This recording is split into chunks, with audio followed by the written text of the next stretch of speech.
Hello everyone, my name is Aulia and I'm from 2TBIA. Here I want to tell you about how I can fulfill the expectations of my students when I become a teacher. A teacher is an excellent profession because being a teacher we can sharing kindness to others. When I become a teacher, what is my goals in teaching? My first goals in teaching is I want the knowledge that I have can useful to others. All these times I have been living in this world and I have nothing besides knowledge. So I want the knowledge that I have, even a view it can to be a charity that will lead me to heaven. In addition, another goal is that I want to participate in the advancement of education in Indonesia, especially becoming a professional English teacher. Because through the education that I give for my students, I can help them find the ideals that will surely build a more advanced civilization in this country. And my final goal of teaching is because I can keep learning. It is impossible to teach others if we do not master the material. So, of course, we must keep learning to refine our mind and our brain so that the knowledge we have will not forget or be lost. Next question is, what kind of teacher do I want to be? I want to be a teacher who can provide fun learning activities on the conveying of materials so that they don't get bored of learning, but still comes a sense of responsibility and discipline. I also want to be a teacher who always motivates them, gives them proper directions, understands them, and understands what ability they need.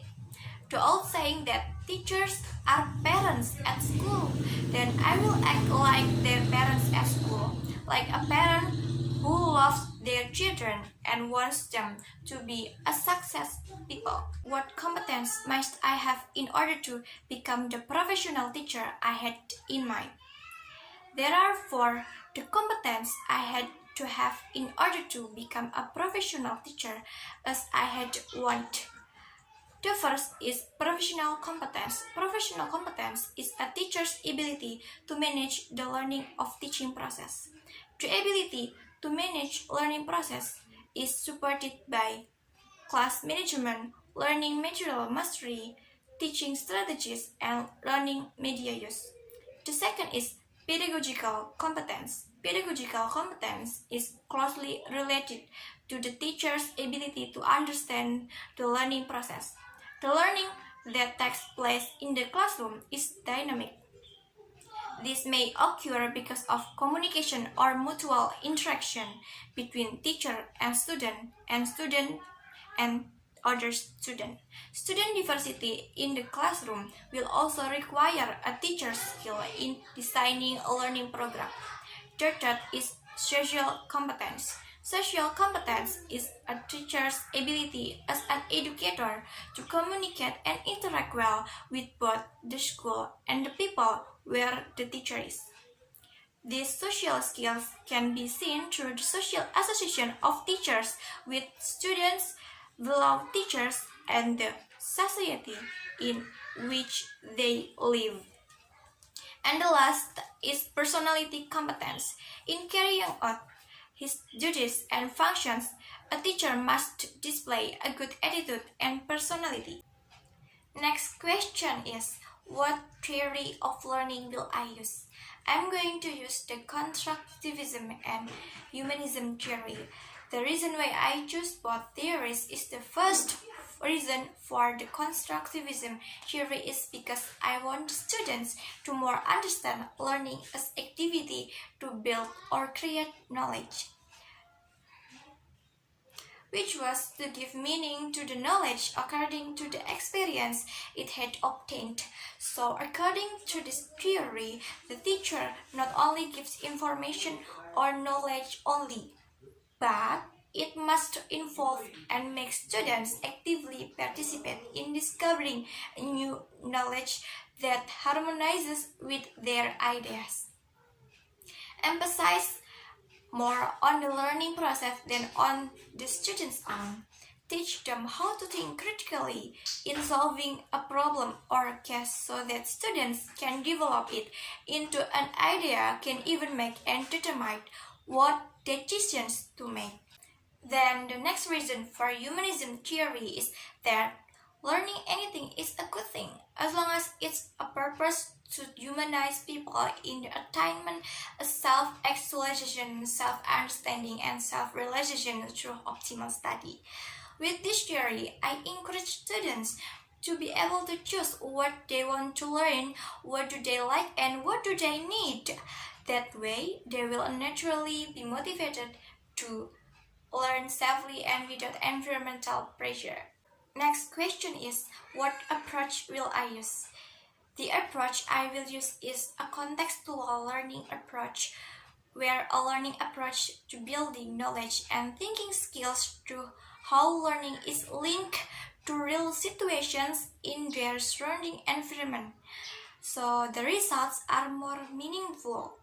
They learn by linking the context of their daily lives, like personal, social, and cultural environment.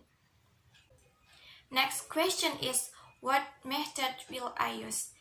The method I will use is the method of discussion and speech. The reason is with discussion they will be fully active and creative in critical thinking on problem solving. They will also be able to speak out and accept others' opinions. In indirect ways, they will learn about cooperation, and respect for others. And the reason for method of speech was that I felt I had the responsibility of giving the material properly and correctly to my students, that I had to do the lighting and speaking of the material clearly, so that after the discussion they would find the most correct and clear answers from the speech I had given. I will collaborate the both method in my teaching activities. Next question is, what will I do to make learning effectively accomplished? What I will do for learning to be effectively accomplished is good mastery in every chapter and good class management. To the best of my ability, I carry out the teaching process smoothly and without stumbling so that my students can concentrate fully on learning from me. Good class management is done by understanding the student's character.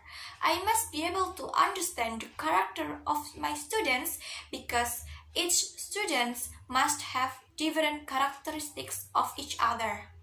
That way, I can determine and create the most comfortable learning for them. And the last question is, what will I do if a student is having difficulty learning? There are some actions I will take if any of my students have a learning problem. Is that the first will be to use prior knowledge.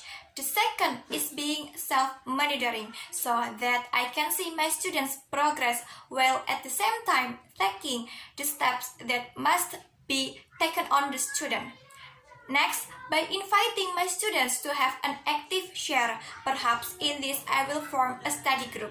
Then finally, a personal approach directly involves a direct and open dialogue or communication between me and my students. That's all from me. Thank you for watching. Wassalamualaikum warahmatullahi wabarakatuh. Bye-bye. See you in the next video.